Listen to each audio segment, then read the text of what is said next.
Hello and welcome friends. In Indian Economy Unit 3, we have started talking about public sector and we took up some examples also yesterday. Today we need to discuss the reasons for the government's setting up the public sector enterprises. Why do we need to have public sector enterprises? Why are they founded? What is the objective that the government is trying to achieve by founding public sector enterprises? Fine. Number one, many a times some sectors of the economy require long-term investment, capital investment, which is basically long-term in nature. Fine. Now, those sectors which require long-term investment may be the strategically very important ones, for example, oil and steel production. And I hope you recall that I have discussed this in the last session. I talked about how oil and steel, for example, are very, very important for the health of an economy.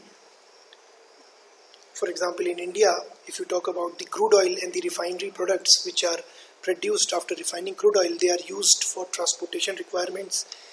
They are also used by some of the industries as well. Likewise, steel is very, very important since it is used in construction, it is used in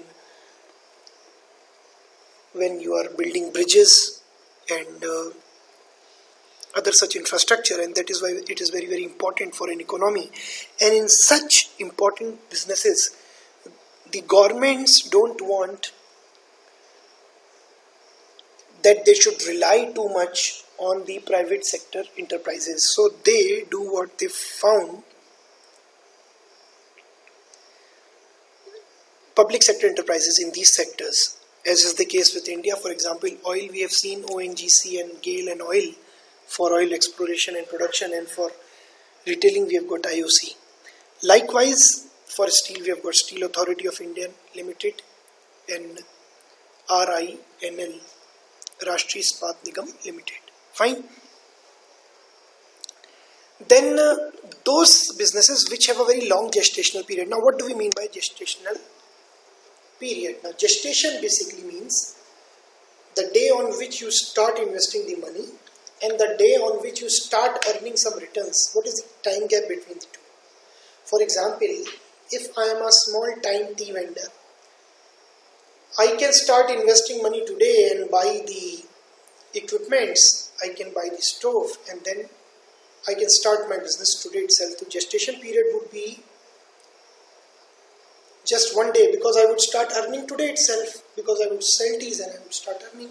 On the other hand, if you talk about roads, infrastructure projects like buildings, bridges, roads, you see that they have a long gestation period. You build it today, you start investing, you start spending money to build them today, and it would take 2 to 3 years for the construction to get completed, and then only you would start earning some revenue. So the long gestation period would be witnessed in such businesses. And when there is a long gestation period, businesses, the private sector enterprises don't want to invest in such sectors.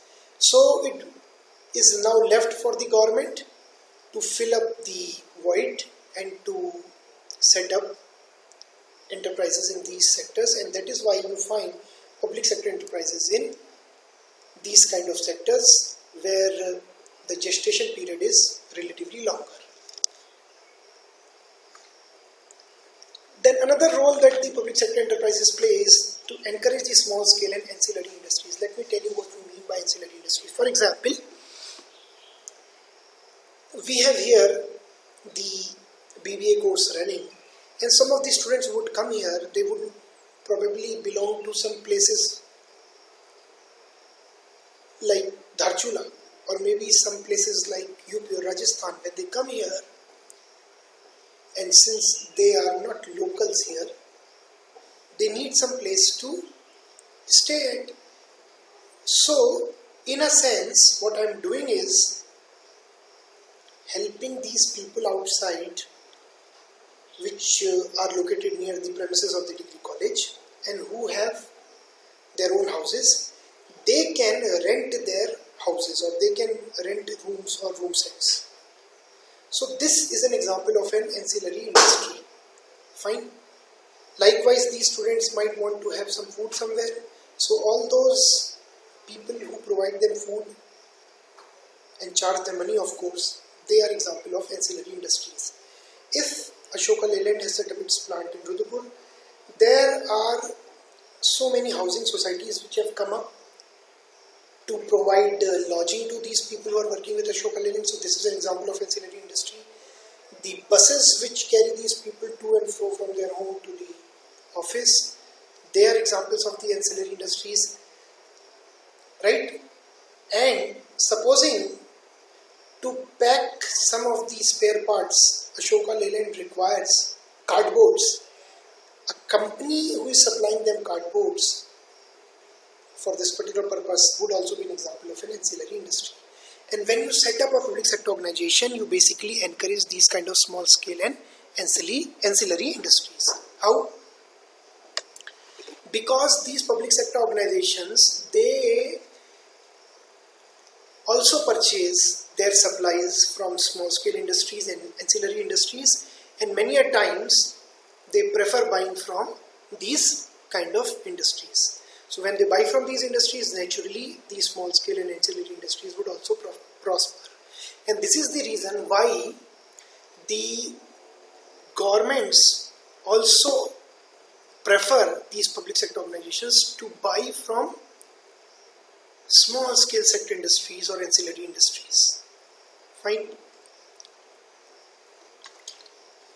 So this is how the presence of public sector organizations also lead to encouragement to small scale suppliers or in ancillary industries who are selling their products to these public sector organizations. Then of course generation of employment opportunities is a very, very important aspect.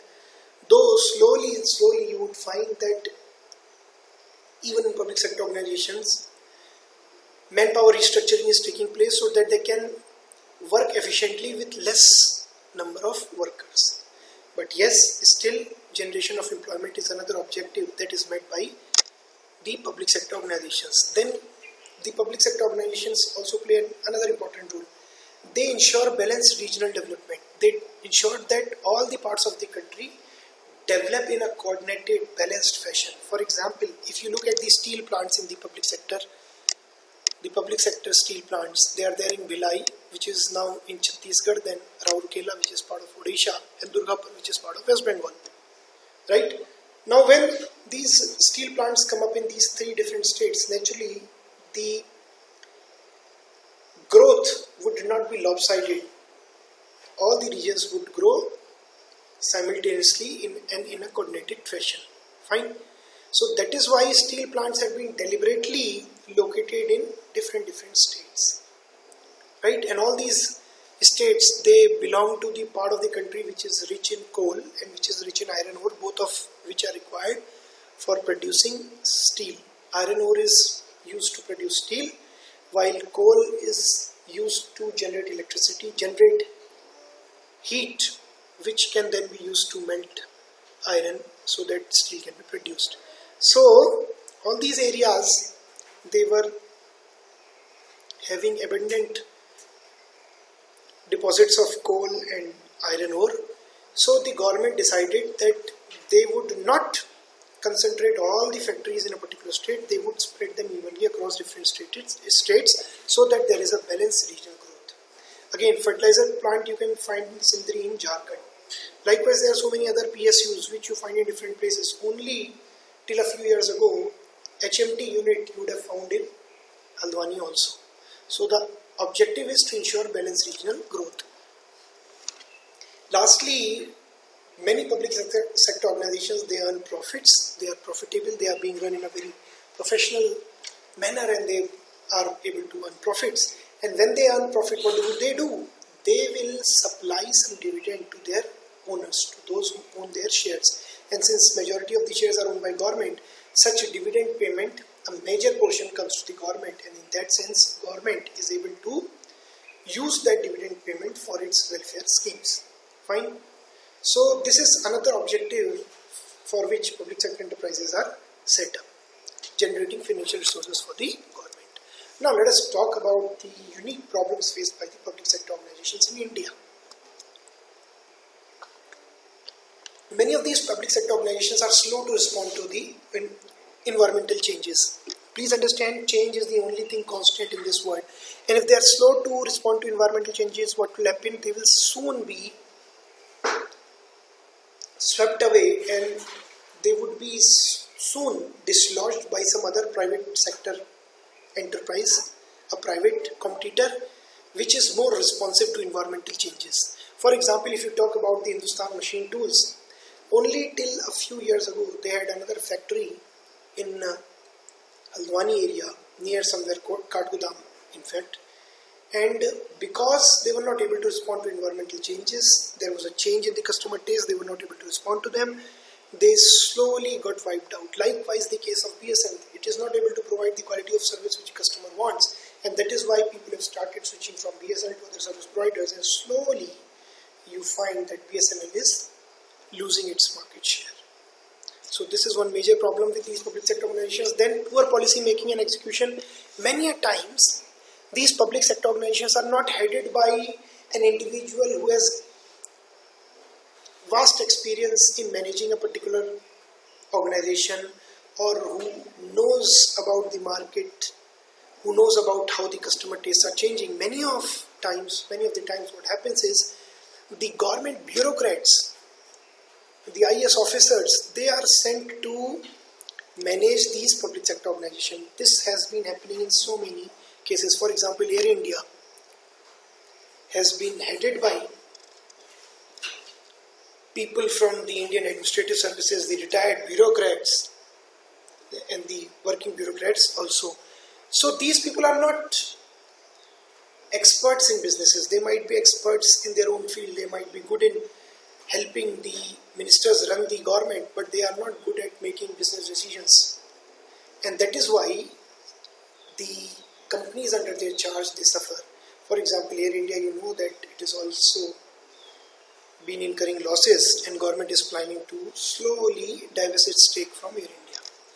Then we have government intervention. Government intervenes also in the affairs of these companies, these public sector organizations. First reason is because the public sector organization is majority controlled by the government. So in that sense, as a share owner, as a majority share owner also, the government intervenes. But other times also the government intervenes. For example, many a times government mandates CAPEX. CAPEX is capital expenditure. So during Corona, the government mandated that all public sector organizations should spend at least a particular minimum amount on capital items. So that is what we mean by capital expenditure, which means they should either start constructing a new factory, they should start buying new machines. So they should spend in these kind of capital items. And why did the government want that? The government wanted that so that once these companies start making such purchases, the demand for such items would increase, and this would lead to more prosperity in the economy and ultimately would bring the economy out of the throes of the corona-led slowdown. So that is the reason why the government is mandating such capital expenditure. However, these policies, these interventions by the government, they do not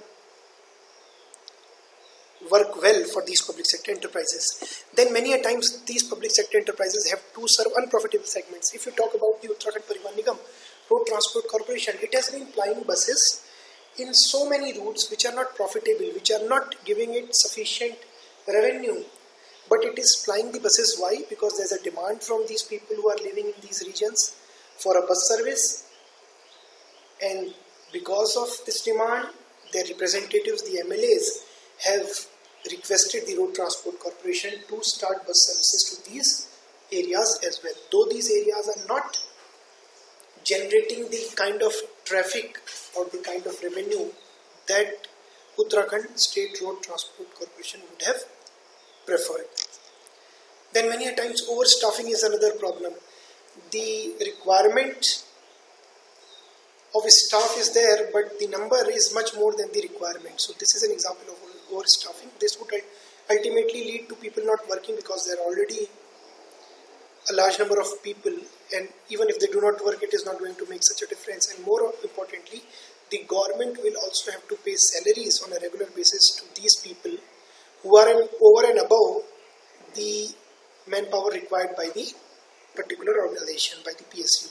So these people will have to be paid. So in that sense, it would be a wasteful expenditure by the government. Many of these public sector organizations, they have a very high operating cost and lower efficiency. For example, if you compare Steel Authority of India Limited and you compare it with Chinese firms, you will find that the Chinese firms are able to manufacture steel at a much lesser cost. So naturally, when you compete with Chinese firms in the international market, the steel produced by SAIL would lose out because the SAIL would have to keep the prices higher because their cost of operations were high. And in that sense, SAIL would lose out the share of the global market, and not only this, it might lose out share in the Indian market as well if the Chinese goods, if the Chinese steel is allowed to be imported by the companies here. Then worker militantism is again a big issue. Worker militantism is basically workers being very aggressive, being indisciplined. They continuously go on strikes, they keep on demanding for wage hikes, they may also cause disturbances, they may not treat the supervisors well, or they may not follow their orders. So this is an example of worker militantism. And in public sector organizations, worker militantism is also very, very rampant, because in public sector organizations you cannot simply terminate the services of an employee. You will have to conduct a whole inquiry, and then there have to be some explanation call issued for the worker, and the worker will have to file his response, and it's basically a very time consuming process. On the other hand, in private sector, if the worker is not performing well, he would be given a notice and he would have to leave the company within maybe 1 month. So worker militantism is rampant in public sector organizations, and that is why they are not able to function in a very efficient manner. Many times they have to go on strikes. The workers have to go on strike, which actually disrupts the functioning of these kind of organizations. And then we have lack of employee motivation. The employees are not motivated to exert their fullest efforts as far as public sector organizations are concerned, because in most of these public sector organizations, the promotions are time based and not merit based. So if there are two workers and one of them is performing well, the other one is not performing as well, but the other one who is not performing well has already completed his 7 years tenure in the organization, he would be the one who would be considered first for promotion. So this is another reason why the public sector organizations have not been doing that well in the Indian conditions. Fine. So thank you very much for your time, friends. We have concluded our discussion on public sector organizations. We will be moving on to private sector organizations in the next session.